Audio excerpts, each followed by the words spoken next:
This is the Bull Session, a weekly recap of your 2025 Philadelphia Phillies. Now I am. This is the Bull Session, a weekly recap of your 2025 Philadelphia Phillies. Broadcasting live from Chickie's and Pete's, tonight's show is brought to you by Team Toyota, BCWSA, Fogo de Show, Penn Community Bank, Chickie's and Pete's, and the Capitol Grill Center City. Now, here are your hosts, Phillies Director of Fun and Games, John Brazer, and Mickey Morandini. All right, welcome to the Bull Session presented by BCWSA Utility Services. I am John Brazer, joined by my co-host, Mickey Morandini. Oh, you didn't say it. Mickey Morandini. And our special guest, Ruben Amaro Jr. Now, I spent all day, at least really closely with Ruben because we played together in the same foursome, and you were in the group ahead of us, Mick. Now, I got a little bit of bone to pick. Oh, no. Okay. You and Dickie, how old are you? 60. 60. When did you turn 60? 2 days ago. 2 days ago? Well, no. 4 days ago. Happy birthday, by the way. Thank you. Yeah, so you and Dickie were playing from the Whites. white tees, which is the senior tees. Well, we're seniors. Well, You're a senior. He's a senior too. Well, that's on you. Now I did play one hole, but then tells the other me a lot about how soft he is. I do know that. Really? I mean, I went on the senior tees one time, and then the group behind us 70s for had the senior had tees. an older guy that was much older than us, and he was looking at me on the senior tee while he's at the non-senior tee, Well, and he kind of just he didn't do anything, but I felt shame. I thought they reported You in should have shamed. in the pregame that if you're 60 and over, you get hit from the I white. mean, do you play by the rules for everything? Yes. Well, I So, don't. so that means Thursday at the Phillies is senior citizens stroll the bases. So it's an afternoon game. Does this I mean think- that you'll be I will you'll be not. leading the crowd? I will not. No, I Walking. think you should. Ruben. I think if you play for I the think white he tees should all stroll. day, I think he he should should lead stroll. senior citizens stroll the bases. That should be his punishment. Well, my punishment was hitting from the white tees because I was awful today. Although we did watch We you were hit awful, one, like what? Barely, not even a foot. Maybe about a foot. A foot. About a foot from the. Yeah, he almost had his. Is that your? Would that have been your first? That would have been my first, and I would have got a lease on a truck for 27 months. 27 months, right? That'd been sweet. See, I would rather on a hole like that either like Just miss it. missed Like I horribly, did. Right. Like I rather than be a foot from the Did you hole. think agree for a with that. second, like Yes, at any I point was, that you're yeah, I was that right on you're the getting pin. that truck? Were you looking at the truck while that ball's No, but I was right on that pin. I just didn't know if it was the right distance or not. And when I saw it hit like 2 feet from the hole, I thought it had a chance to roll in. right. I had my almost my very first hole in one myself. 1 inch at Riverton at my new wow. place. Yeah, just 1 inch. 1 inch? That's 1 frustrating. inch. That's horrible. One roll. That's horrible. Yeah, that was a rough one. Well, we have a lot to talk about. We have the Flyers tonight. We're going to talk some hockey because 7:00 tonight in Pittsburgh, a big game. It's Game 5, and they had a tough one the other night at home. Thought they're going to lock them out, but it is tough to sweep a team. It is tough to Flyers came in as underdogs, and Pittsburgh's a veteran team, so hopefully they got out of their system, and now they can create misery in Pittsburgh tonight. That would be But awesome. one of my favorite moments of the last week was when the Flyers all got Konechny got nailed, and he was basically getting ice. He was getting his face rubbed in the ice by what was his name, Rust, or what's his name, Rust, whatever. Well, anyway, the ref decides, because there was a scrum afterwards, and you never see this, that all 10 guys on the ice were put in the box.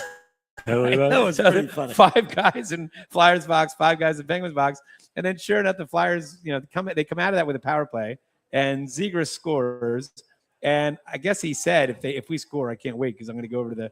Well, then they showed all the guys that can barely fit in the box. They're all it was like a hugging. clown car. Yeah. Yeah. Next thing you know, they're all celebrating, but they have no room to celebrate. They're jumping up and down, and then Zegras goes by and pounds on the boards. It was pretty awesome. Yeah, right. So, all right, you guys gonna be watching that game? We'll be eyeballing if we get out of here in time. We'll get out of here in time. I might watch a little bit. All right, and then last night, you got good news right before the game because we had Joel Embiid, who said, all of a sudden you get the news that he's going to play, and then comes out and they actually looked. No, actually they didn't. They First, the Celtics First 4 minutes. It was going a little going. They couldn't hit a shot from 13, outside. 13, and then right. Then and Embiid was getting all the points from either free throw line or down low, and then they just couldn't hit a shot. And that guy Pritchard just hit everything. He did. He was hitting everything. Right. I'm thinking the Sixers need. Do you think? I don't profess to be now. You are the leading scorer of all time from your high school, so I'm considering you an expert, Mick. Yes, sir. Is it crazy to think that it's better when Embiid's not on the floor and the offense is going through Maxey? Well, without Embiid, they're more of a speed up, run the ball, right. run and gun type team. You can't do that with Embiid, no. Especially with all his injuries. He's right. Jogging down the court. So they're probably more suited for an up-tempo type of game. But their bench is so bad. Yeah. That it doesn't matter what the right. first five do, because when they bring in their bench, the game's over. Now, does Embiid have any trade value? Can you, like, in the offseason, could you – I mean, they see his injury history every year, right? But he's so good when he's on the court, and he's probably better fitted for another team. That would depend on the cap. He's owed a lot of money right. the next 2 years, so he would have to fit into a cap.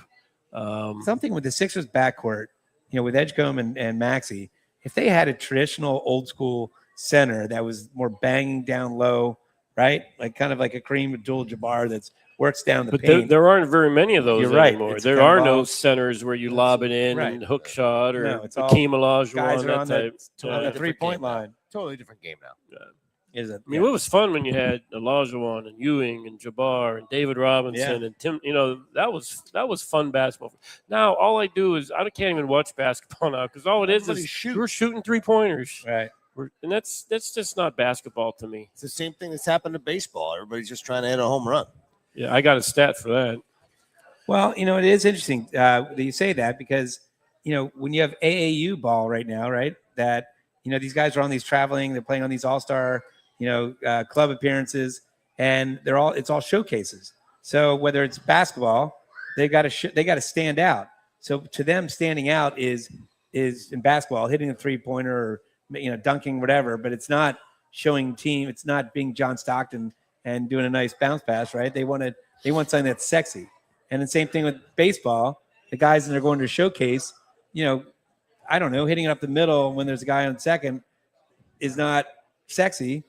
Hitting the 400-yard or 400-foot shot is sexy. I think I've said this on here before. You saying sexy. I've asked numerous high school kids, because I do lessons with high school kids, and I said, would you rather go 0 for 4 and hit 4-line drives, or 4 for 4 and hit 4 bloop singles?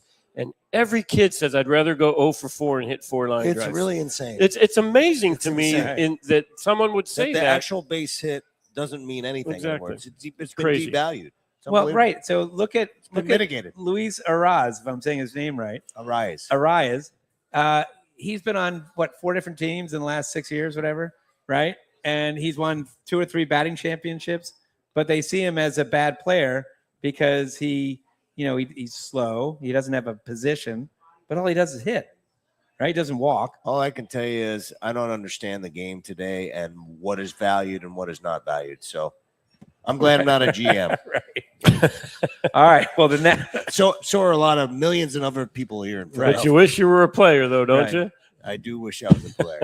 Which brings us to the Phillies, right? Well, we can talk Eagles too, because I think the Eagles. I don't know if you follow the draft, guys, but I thought they made a huge trade.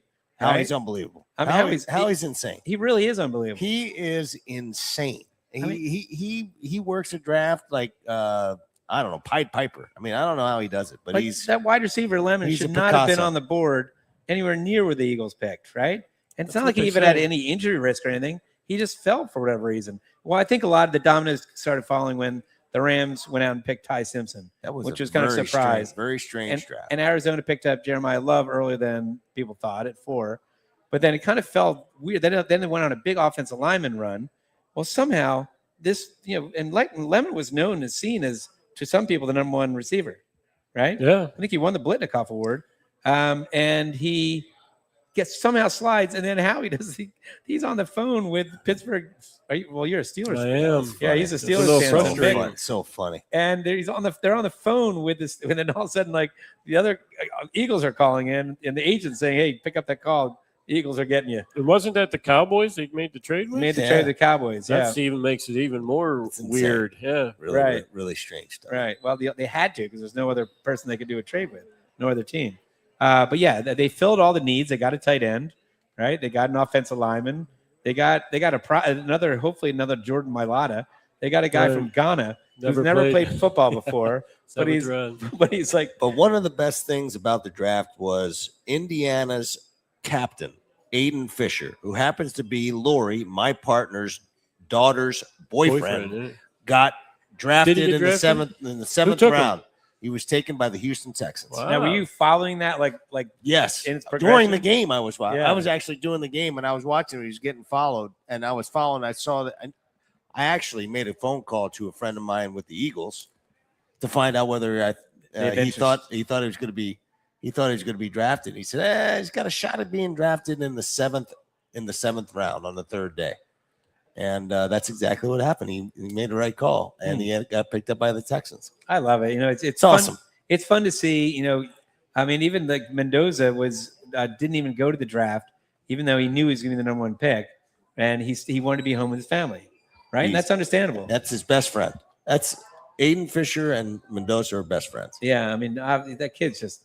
He's almost too good to be true, right? Yeah, it's amazing. It's almost like he's AI. Right. And then it's funny that the Eagles, the Lemon, one of my Mekhi Lemon, I think I forget his Mekhi Lemon. So when he gets drafted, like I'm watching, we did a radio show up at the Poconos on WBCB, and we could see it, but we couldn't see the sound was off. And he had the sunglasses on inside, and he was bobbing his head. And I kept thinking, like I wanted to start singing, I just called to say, because he looked like Stevie Wonder, because he had the dreads, and he had he's kind of rocking back and forth with his sunglasses.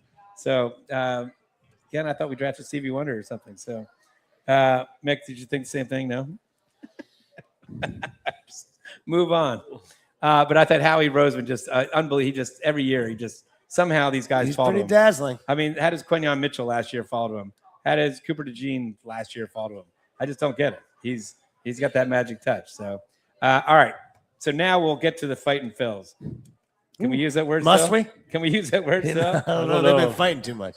They got to be fighting to get out of it. Yeah, they have a day off, and it's just I got to tell you, it's just as a fan when you're watching this team, you're almost watching to say, how are they going to lose this today? Right? How are they going to? Is this going to be based on a fielding error? Are they going to be futile at the plate? Is the pitcher? And then even last night, Nola, you have a hit, hit, right, and then a blast. So it's 3-0 right from the get-go, and you're facing Chris Sale. We can't face left-handers, and all of a sudden you're thinking early in the game, is this game over? Like we're in the first inning here. But to me, it felt like it was over in the first inning. Obviously, then they pile on, more runs the next inning.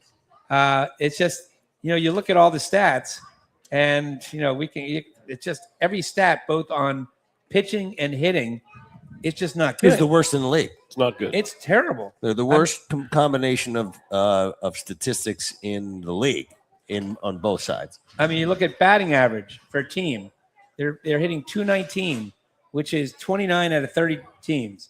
You look at home runs, middle of the pack, fine. RBIs, 28 of 30. Okay, we have 100 with a Braves of 161. I believe we are last in OPS. Yes. We are hits. We are 27 out of 30. We have 208 hits. In comparison, the Atlanta Braves have 276 hits. We went a week without getting a hit with runners in scoring position. That's hard. It's hard to broadcast with it. I'm sure. You got to be a fountain, not a drain, right? And then you look on so the hitting is just, and then when you're facing lefties, right? If it continues like this, let's say, or somehow we get on a run, but we can't hit lefties. What do we do in that situation when a team knows we can't hit lefties unless we somehow fix this? But even our righties can't hit lefties. Well, that's the issue. We have a lot of right-handed hitters. And that's an odd stat. You would think we'd have 5 or 6 left-handed hitters in the lineup. Right. And probably our 2 best hitters against left-handed pitching are 2 left-handed hitters. Schwarber and Harper. Right. And then, so just that's on the offensive side.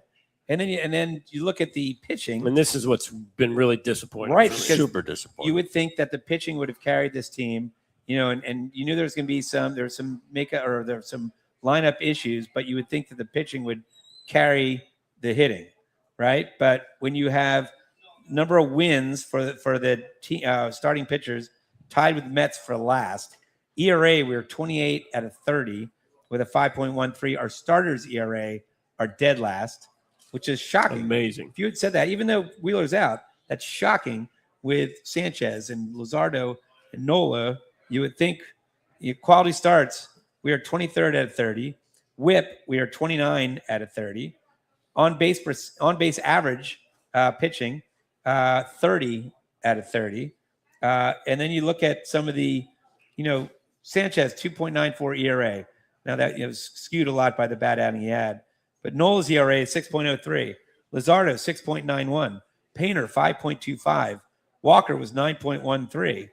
Seth Johnson, who had a spot start in bullpen, who had a good spring training, came over in the trade with the Orioles, 7.36. And then even look at the bullpen, and you got Meza with a 4.20, Keller 3.86, and he's kind of your big acquisition this year.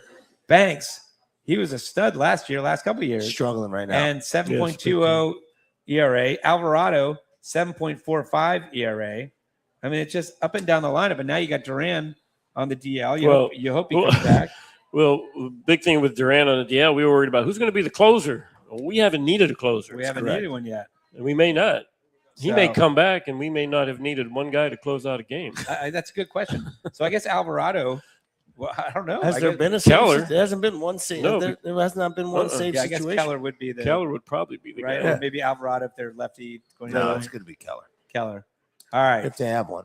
Well, Ruben, I'm going to put you on the spot because when we come back, we're going to have to get your GM hat back on and figure out how do we get out of this mess. Take the golf hat off and put the GM hat on. Exactly. I'll do that. All right, we'll discuss that. You're listening to the Bull Session presented by BCWSA Utility Services. We are live from Chickies and Pete's on Roosevelt Boulevard.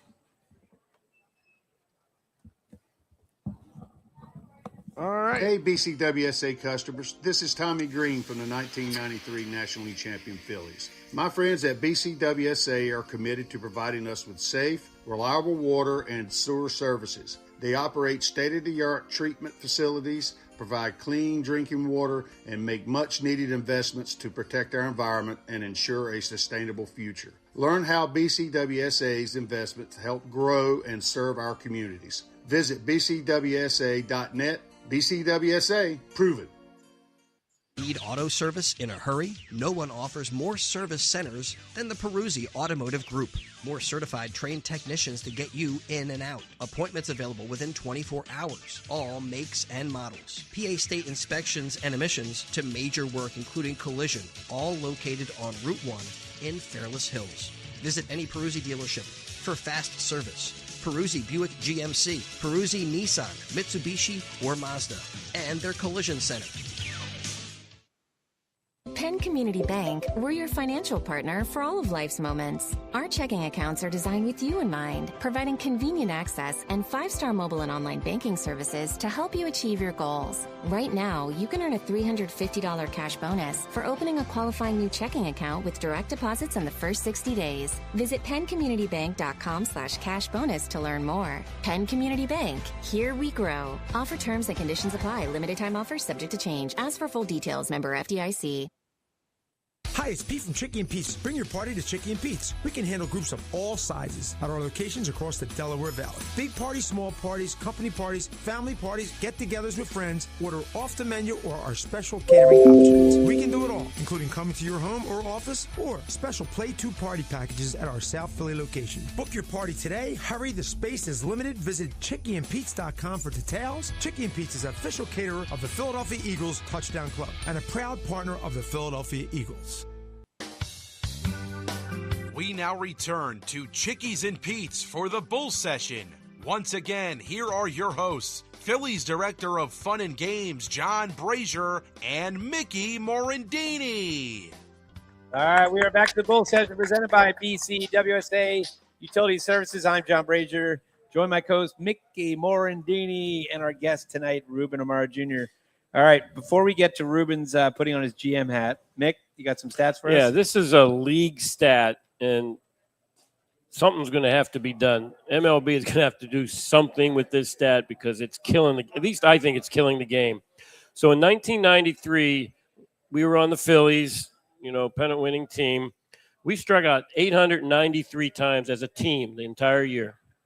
The 2025 Phillies struck out 1,337 times. That's 444 more strikeouts. Wow. Which is incredible to me. In 1990, MLB as a whole, all the teams struck out 23,853 times. Last year, league-wide, they struck out 40,653 times. That's 16,800 more strikeouts. It's amazing to me. Something's going to have to be done because that's killing the game to me. So the thing that is incredible to me about that is if you take any analytic, any way you want to break it down, if you strike out, there is literally zero chance to make a positive impact. Right. A strikeout means you can do zero. Yep. Nothing. There's no chance, no probability to do anything positive offensively. So how is it that the analytics folks who have now taken over the game have allowed this to be a actual that let this happen? Because the chance of you actually doing anything on the positive end is literally zero. Yeah. And you have 40,000 zeros. Think about that as a statistic and think about how that has impacted the game. It's insane to me for anyone from the owners to the commissioner's office to anyone to think that this is a positive. There's nothing at all that is positive about any of that. Well, there's no stigma, right? There used to be a stigma back in your day, right? Rob Deere, perfect example. Back in the day, was Rob Deere known as a superstar? Right? No, he was not a superstar. Nowadays, he'd be beloved. Right. Known as a power hitter. Right. But not a superstar. No, because he made too many outs via strikeout. And Dave Kingman, same thing. Dave Kingman, had a lot of big games, but he also struck out a lot, and he wasn't known as he wasn't up there with Stargell or not this even and that, close. Right? Not even and close. now you get guys that are, getting rewarded for having a 220 batting average, but having, 38 home runs. And they're rewarded. They're seen as, and they're going to get a huge contract. So the players they're like, you know what? If the league doesn't care about strikeouts, and I'm just going to swing for the fences on an 0-2 count, when I'm instead of like choking up on the bat and trying to get my bat on the ball, I'm swinging for the fences because that's how I'm getting paid. John, it's because the folks that are running the game of baseball pretty much across the board do not value contact. Contact is no longer a valued piece.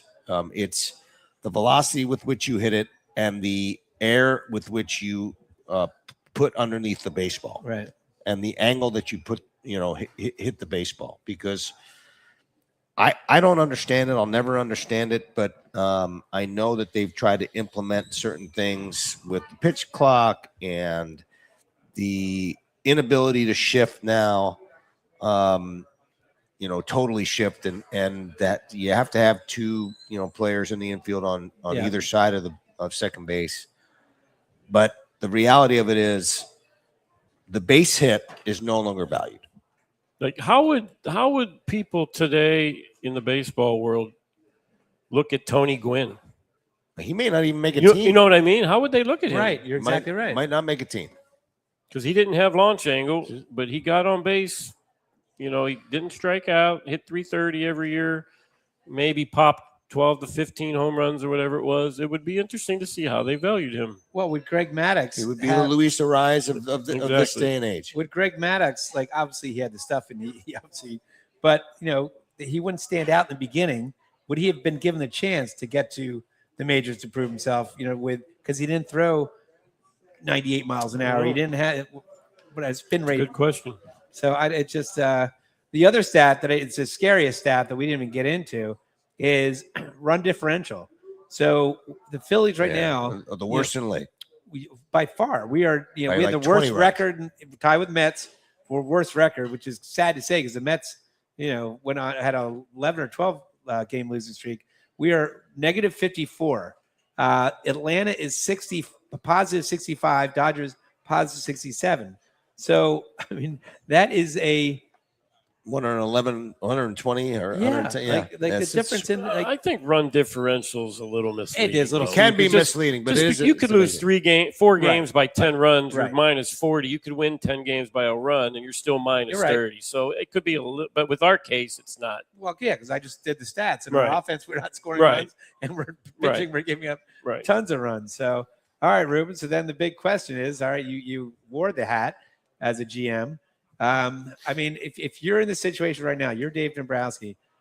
Short term, how do you fix it? Long term, how do you fix it? I mean, short term is a very, very difficult one. I mean, I don't. One of the biggest things that has really bugged me is watching how many base hits go through our infield. I believe that there is an issue with the alignment, the way that we are aligning our defense. And I think it's become a situation where it has to be really, really looked at, because I'm not sure whether the analytics folks are placing the players because they all have their cards, or whether it's being done by Bobby Dickerson, or a combination of those two things. But to me, there are so many, there's stats for this too. There are so many more ground balls going through our infield and plays that are not being made by our infielders, that is a huge concern for me. And we're not turning double plays. Right. There's things that just are not happening on the defensive side. And we have pitchers that pitch to contact. Right. We have some guys who can strike folks out. Like Luzardo's going to strike some guys out. Wheeler might strike some guys out. Sanchez might, but they also pitch to a lot of contact and ground ball contact. In particular, Sanchez and Wheeler at times too. And I think that these guys, they have to tighten up their ability to field a ground ball and to make a play. Yesterday, there was a line drive that was hit right out of the chute to the backhand side of Turner, and he missed the baseball. The ball needs to be caught. Absolutely. I know there was a ball that it was in dead center field, and it was Dylan Moore, his first time ever playing in center field. It was a long fly ball in the right center field and a very difficult play, but the ball hit his glove, and he dropped the ball, or did not trap the ball. It would have been a great catch. But the catch probability on that was like 65%. Right. So it wasn't like it was an impossible play to make. Again, there's a center field. He's a center fielder that hadn't played very much center field and had not played pretty much all year. But these are things. This is a team that cannot make mistakes and need to make plays. And that is the biggest issue right now. I know that there's, they're not hitting the baseball and they're not pitching the baseball, but you got to catch the baseball. And if you don't catch and make the plays that are supposed to be made, then you're really screwed. Right. As far as, short term, maybe you mix up some people in the lineup or what have you. Maybe you decide finally to break up the two left-handers in the lineup. I think that that's something that should be done. I would like to break. I don't know. I think Bryce Harper likes to hit in a 3-hole. Fine.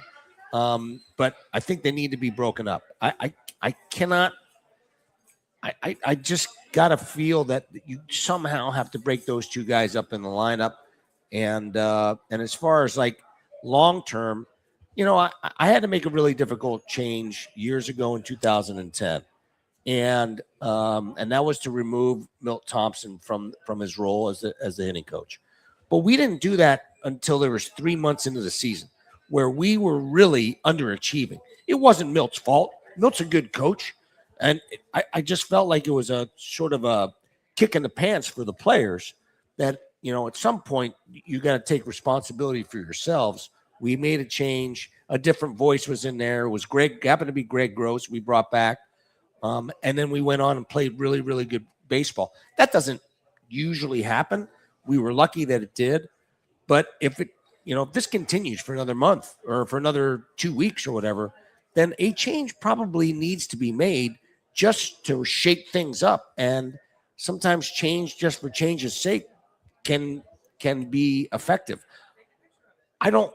The bottom line is this: if the players don't play, it doesn't matter who is coaching. It could be Casey Stengel, and it could be, Tommy Lasorda. It could be whoever it is. greatest managers in the history. You could be anybody. And, you have to look at the mirror, tell yourself you're a better player, make yourself a better player, and perform. And if you don't, then, they're just not going to be good. Right. Now, it said that Dombrowski had 3 of his top lieutenants down in Atlanta. Now, those are scouts. What are they doing? What are they looking at? What's the end goal of that? So I think what he did was, and I don't know that it was something to sort of kick the players in the pants, but I think for me, it was really to have a different set of eyes. They got all the analytics people breaking down things. Well, what this team's doing. I think that he wanted those 3 guys to give him a perspective on what the scouts are seeing on this team. Okay. And what they're seeing out of their players. Does this guy bat slower? Is this guy moving slower? Is this guy not fielding better? All those sorts of things that you would do as a scout and assess your players. And then he's going to get an honest assessment from that. Right. All right. We'll get more assessment out of Ruben because we got to get to the bottom of how we're going to change this season around. It's not too late, but it's starting to get late. It's getting late early, as Yogi Berra said. All right, come on the show. We will discuss that. You're listening to the Bull Session presented by BCWSA Utility Services. We are live from Chickies and Pete's on Roosevelt Boulevard. Hey, BCWSA customers. This is Tommy Green from the 1993 National League champion Phillies. My friends at BCWSA are committed to providing us with safe, reliable water and sewer services. They operate state-of-the-art treatment facilities, provide clean drinking water, and make much-needed investments to protect our environment and ensure a sustainable future. Learn how BCWSA's investments help grow and serve our communities. Visit bcwsa.net. BCWSA, proven.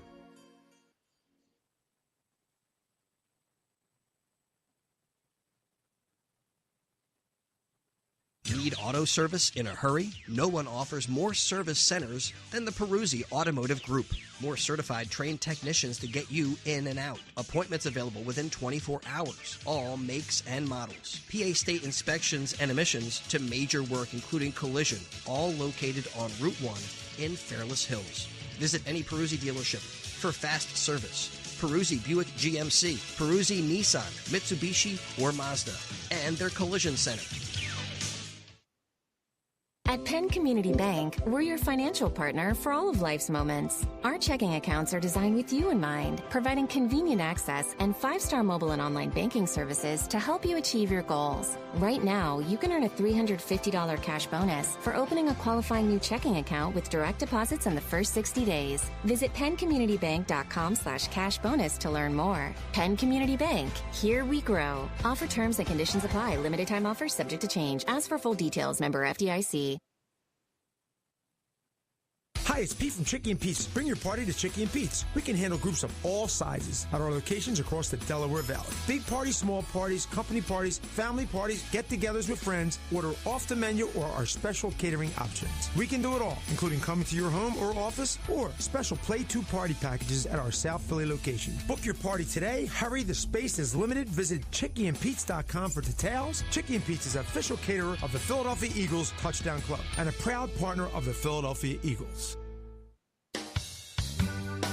We now return to Chickies and Pete's for the Bull Session.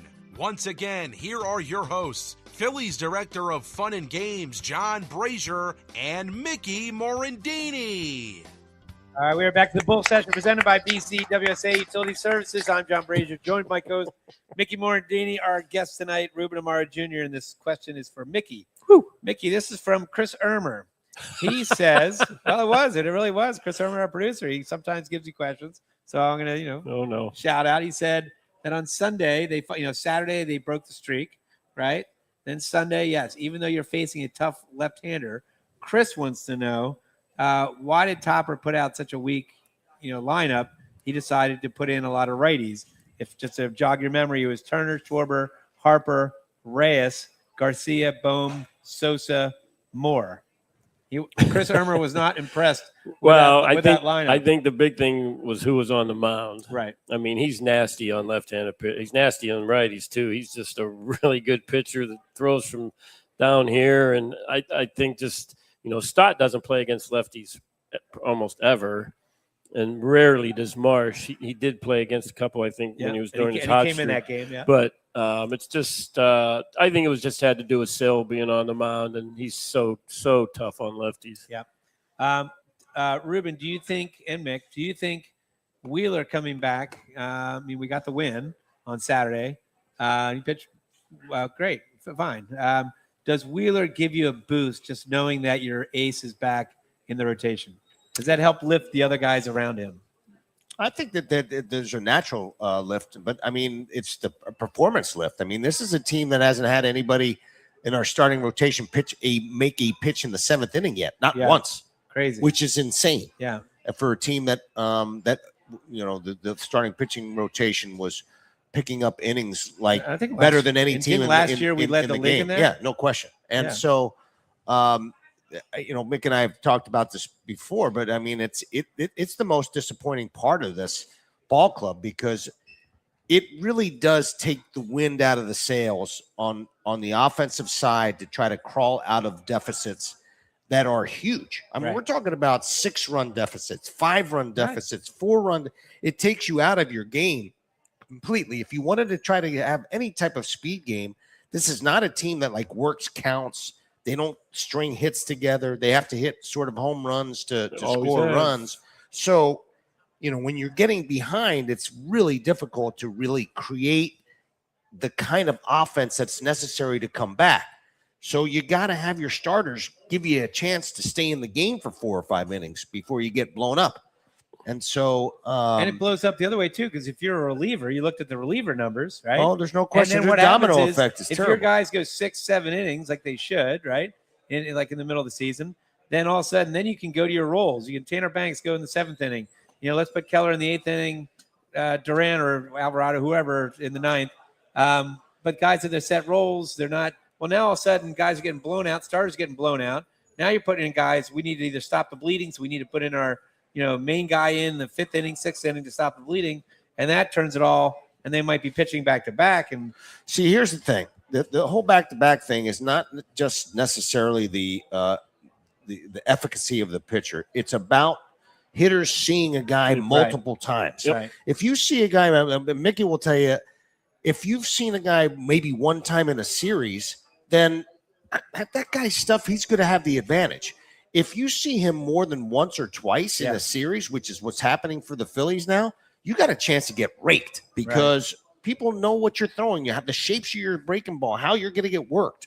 I know that if, as a hitter, if I can see a guy more than one time, or if I see starting pitchers like back-to-back series, I'm loving it because at least I know what to expect. Right. And when you're not, when you're putting your team in a position to have to pitch multiple times in a series, then you're sort of screwed because teams are going to make the adjustments and do some damage against you. What type of when you were playing, what type of pitcher gave you the most trouble?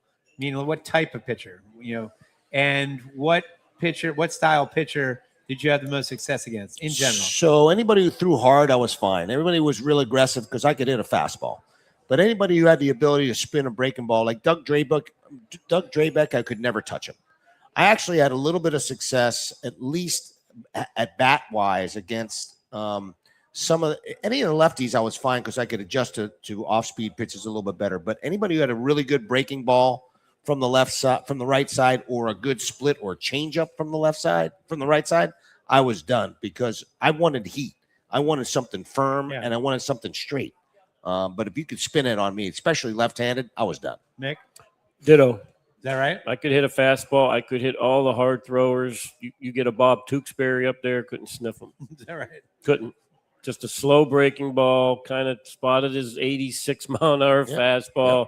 Couldn't hit him. You throw Pedro, Clemens, Kevin Brown, those types of guys, I could hit them. Who was the best player that you had his number?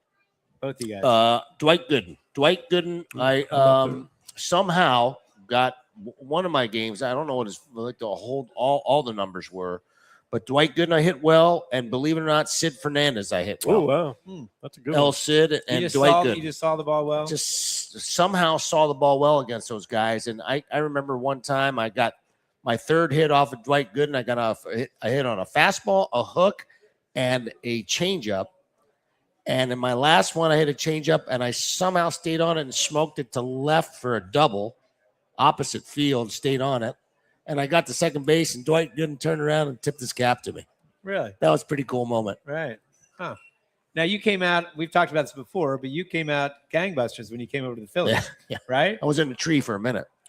You were, and then, Mom, I'm coming home. They're throwing breaking balls. Because if I remember correctly, you came in because Lenny got hurt, was it, right? Lenny got hurt in the very first game of the season in 1992. He got hit by a cutter in his wrist and broke his wrist, and then I was forced to play center field. I had no business playing center field every day, but my first few games, I mean, the guys were just throwing me fastballs to test whether I can get to the fastball, and I was pounding it. I had like a 1.2 OPS after the first week. Nick, and then people thought I was going to be good, and I actually stunk. Yeah, he was. Right? Were you thinking Ruben like it's going to be our, it's going to be Lenny who? I thought Lenny who? He's going to Wally Pip Lenny Dykstra. Lenny who? Yeah. They figured me out quick. No, Ruben was a good pinch hitter. He played his role well. He knew his limitations, just like he does on the golf course. He knows his limitations. Yeah, that's right. But one thing I want to say is you had talked about short-term fix. Yep. My short-term fix and the only fix is this starting pitching has to be the starting pitching we thought it was. Yeah. Right. Because this offense has no identity.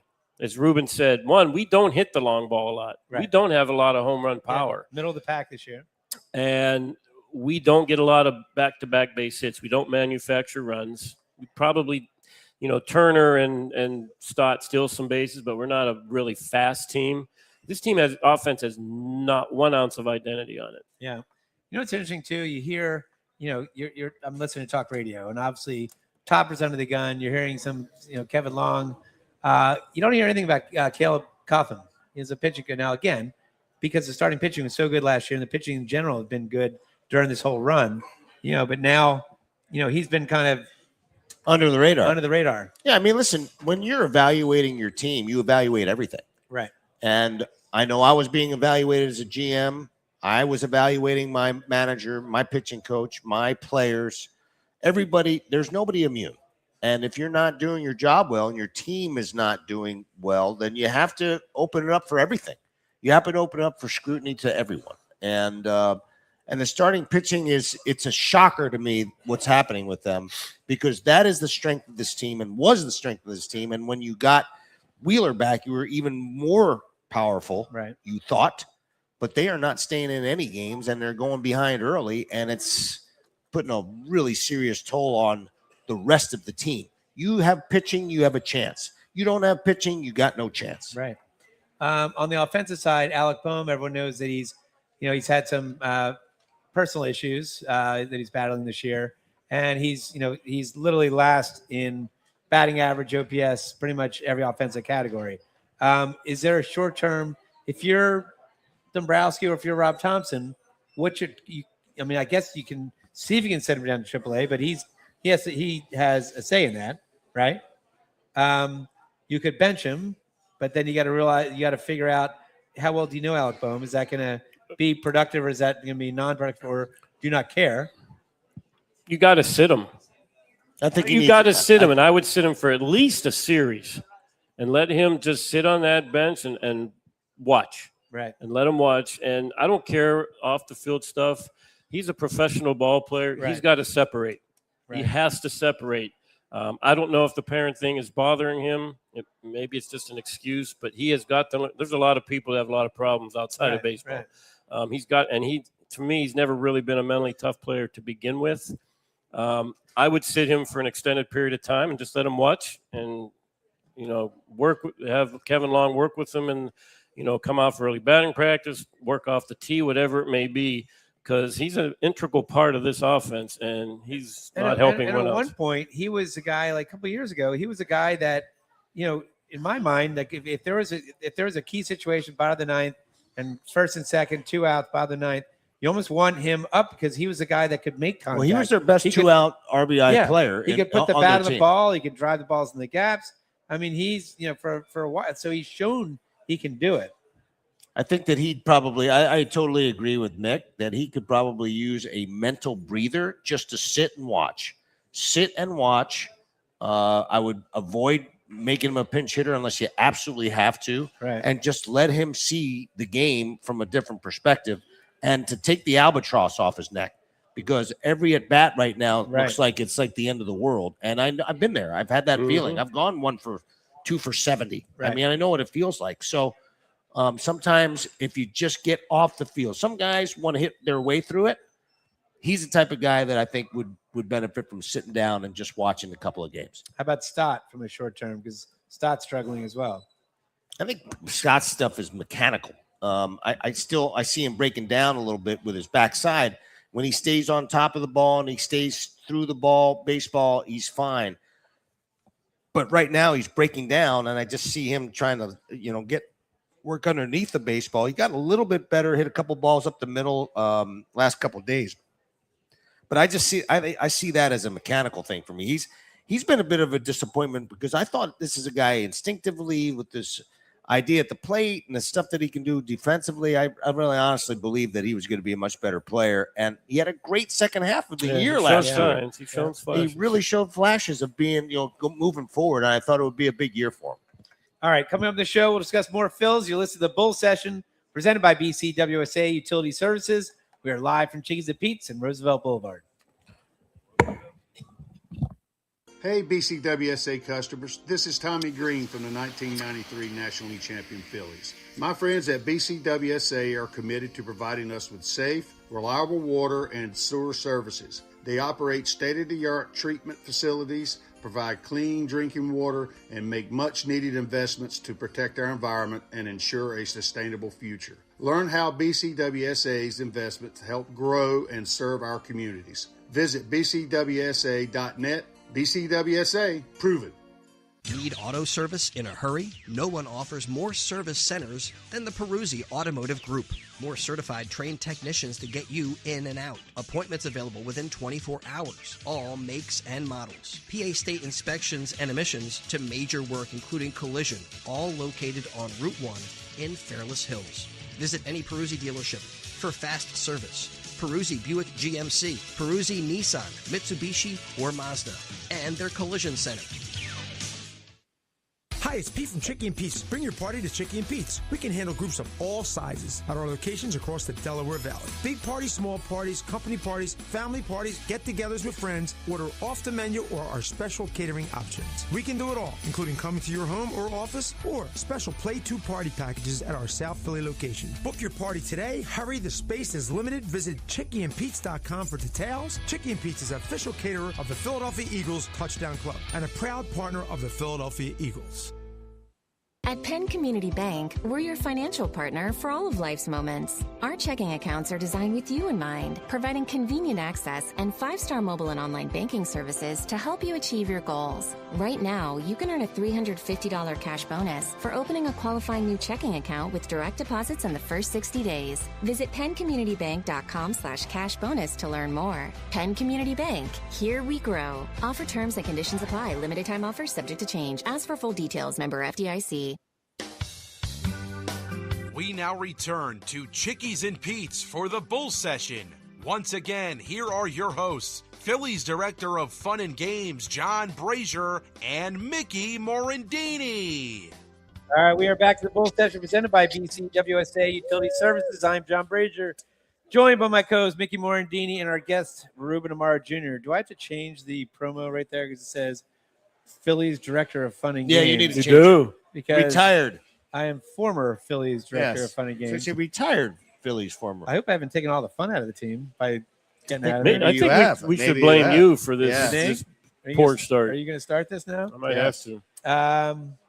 Because you know what? Start that narrative. I believe that the Phillies were in my, 33 years of working with the team, right?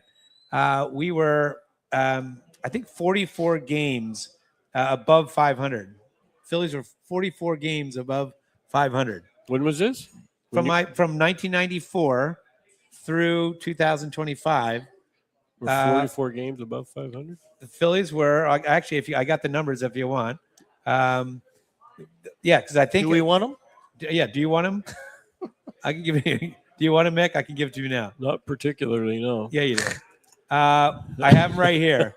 We were. Where is this? Is this? All right. Are you going to make a point with this stat? Well, my point is, it's by leaving. Maybe I hope to God it wouldn't. If I'd stayed, that it would have evened itself out to 500.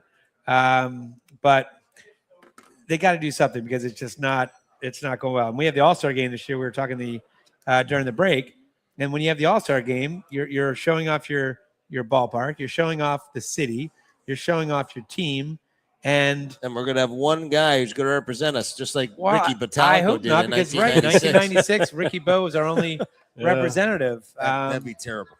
And remember that? Do you remember that All-Star game?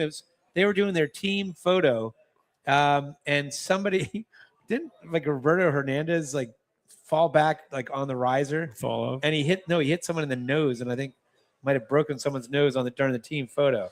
So that's not good. Well, we better, again, there's a lot riding on this, and it's again we are in April now. We can say that until Thursday, right? Because then I think we get into May, but the team needs to start figuring it out. There's got to be something that's got to change. Now, here's the look at the schedule coming up. We have starting tomorrow. We have the Giants in for 3 games. Now, Giants, as we saw out in San Fran, they're not very good. They're not a pushover either. But they're not very good. But, okay. Then you have them at Marlins for 4. They're pitching pretty well, but they're young, and they're. Then they have home against the A's. A's are actually pretty. Well, if it was a normal year, I'd say. Yeah, we got. Those are 3 positive series. So when you're looking at this, you're looking at this schedule: Giants at Marlins, home against the A's, home against the Rockies, right? At Red Sox, assuming that they don't turn it around with a new manager. At Pirates, Reds, Guardians. So in this next month or so, they have a chance to, right? Yeah. They're not facing the Braves. They're not facing the Dodgers. They're not facing the Yankees, right? They've got an opportunity. They need to make some hay. You need to make some hay. All right. Well, we didn't face a lot of. I don't think we've had an extremely tough schedule in April. To be honest with you, absolutely not. We played the Rockies. We played San Francisco. We played the Rockies. We played the Nationals. And the toughest pitcher I think we've really faced. We actually played the Cubs when they were struggling. We turned them right around. Correct. And their starting pitching's weak. Yeah. And they had 3 guys go down. Their starting pitching's not very good. Really, the best pitcher we faced is Sale. Right? Correct. This whole season. We got him twice. Right. And somehow, the Mets are imploding, but we haven't played the Mets yet, right? No. I don't think we played the Mets yet. All right. So there's time for us to turn this around. All right. All right. I don't know where we go, just only because I don't want to keep dwelling. Well, let's talk about the lineup. If you were to do something drastic with this lineup, like I had talked to Dickie today. And this is really drastic because I just said to sit him down for a series, but I would consider moving Bohm in the 2 spot just to get him, because Turner can get on base, Bohm can hit the ball all over the place. Side. Normally he makes contact, he can hit the hole. Yep. He's maybe going to see more fastballs. He's got Harper protecting him. And then put Schwarber in the 4 spot. It gives also a boost of confidence, saying, "Hey, look." I'm being drastic here, obviously. Well, okay, let's be drastic in another sense. I mean, it probably doesn't make sense now because he's struggling a little bit. But Justin Crawford. No, Justin Crawford's actually hit the ball hard. He just hasn't gotten a lot of hits lately. Okay, but I was going to say even moving him up to lead off or something. I mean, I know that the counter argument to that would be you don't want to mess a kid up. He's young, and you put him in a situation where he could fail. Could really screw him up for the long term. I don't understand why Schwarber has to hit in the 2nd spot. I don't understand that. Can you explain that to me? I don't know why he has to hit in the 2 spot. I know you want your best hitters at the top of the order. Analytically, if he hits in the 4 spot as opposed to being in one of the top 3 guys, then the idea is the chances of him getting one less at bat per game is higher. That's why the 4-hole hitter is not viewed as important. Well, the Phillies haven't had a 4-hole hitter in 10 years. Right. And who would be the best 4-hole hitter? Probably Kyle Schwarber. And I'm not sure. I don't disagree with you, Mick. I would put Kyle in the 1-hole, or I put him in the 4-hole and see, where it goes from there. What do you do with the Dallas Garcia? I mean, Dallas Garcia is obviously a very good fielder, right? We saw he's got an unbelievable cannon arm, but he is swing and miss, right? And I don't know where you put him in the lineup. I mean, honestly, both Bohm and Dallas Garcia are 6 and 7 hole type hitters. Right. They're complementary players. And JT. They don't really have a guy that hit in the 4 hole. They just don't have that guy. Or the 5 hole. That's correct. Marsh could probably hit in the 5 hole with the way he's swinging the bat right now. He's not traditionally that guy, but shoot, you might want to move Marsh to the 2 hole. Who knows? I mean, he's the one guy who's actually putting together some pretty damn good at bats. Maybe you give Marsh more at bats against lefties, like Chris Irmer was suggesting. The only thing with putting a lefty in the 2 holes, you got 3 lefties in it. Right. Oh yeah, no doubt. Yeah, so that's a problem. That's a problem. Do you see if you're Caleb Cotham or if you're working with the starting pitchers, how do you get Nola? I mean, Nola again seems to have these. He had a 6 ERA last year. He has a 6 ERA this year, so it's no different from last year. He's giving up home runs in big spots.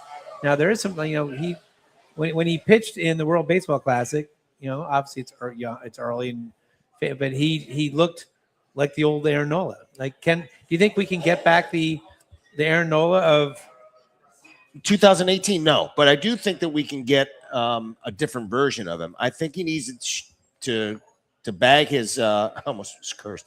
I think he needs to bag his 4-seamer, and I think he needs to go sinker curve. And I said it on my podcast on our podcast, the Phillies show this morning, that I think he has, after those first 2 innings, he actually threw the ball very well because he could still spin his breaking ball, but he's not throwing his sinker, his 4-seamer for strikes, not putting in the right spot. I think he needs to go sinker curve, keep the ball down, maybe mix in some changeups and a few cutters, but he hasn't been able to command his fastball, his 4-seamer, and he doesn't have the ability to throw it past anybody. So he's got to work down in the zone and try to get soft contact with the ball down in the zone. Sinker, curveball, change up, and then go from there. How do you fix Luzardo? I just think it's execution for him. Okay. I think he's just using the middle of the plate. He was throwing far too many sinkers. I think he was trying to sink the ball too much. 4-seam and sweeper and change up and then go. And his big thing is the big inning. Yeah. If he can stay away from that big inning, I think he has pitched well at times. Right. All right. All these guys, their stuff is too good. I know that Nola's stuff going backwards a little bit. All these guys, their stuff's too good not to have 6 ERAs. Chris Irmer asked, "Are you concerned about Andrew Painter?" I think he needs to drive the ball down in the zone. He lives up too high all the time. He's got to get to the point where he drives the ball down in the zone more. It's hard to be concerned with what is he, 20? I know. 23. Yeah, right. 20, still learning. He's still learning in the big league. He's going to learn how to pitch. Hopefully he'll learn how to locate better and he'll just get more comfortable in the big leagues. I think he'll be fine. He's got good stuff. He just needs to get the ball down in the zone more. He lives up too high. And we talked about Wheeler, but were you impressed with what you saw at Wheeler on his first game back? Very impressed. Yeah. I was shocked with how sharp I thought he was. And he was less sharp than he typically is, but still pretty damn sharp for a person who has not pitched in a long time and is coming off a TOS. I think they said he had like 14 swings and misses or something. Pretty so amazing. that's pretty darn good, yeah. Yeah, I just think it's going to, as we said earlier, I think it's just going to help confidence everybody. You have him back. You got an anchor. Now it actually relaxes Sanchez because Sanchez is no longer feels like he's got to win his start, right? And then the big thing for Sanchez is not getting his fastball to his glove side. He cannot throw that fastball right now. I don't know what the mechanics are behind it, but why he can't do it. But he can't throw that fastball in on the right-handers effectively right now, and that's the pitch that will open up the rest of the plate on the changeup. All right. Well, we talked a lot of Phils. That wraps up this week's Bull Session.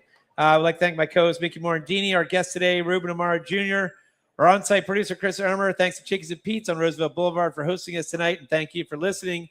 We'll be back next Monday at 5:30 at Chickies and Pete's in Malvern, PA, with special guest Greg Gross, Gigi, for the 1980 World Championship team, along with my co-host, Mickey Morandini. You're back. We'll be there. So until then, go Flyers. Big game tonight. Have a great week. And as the late, great Harry the K says, out of here.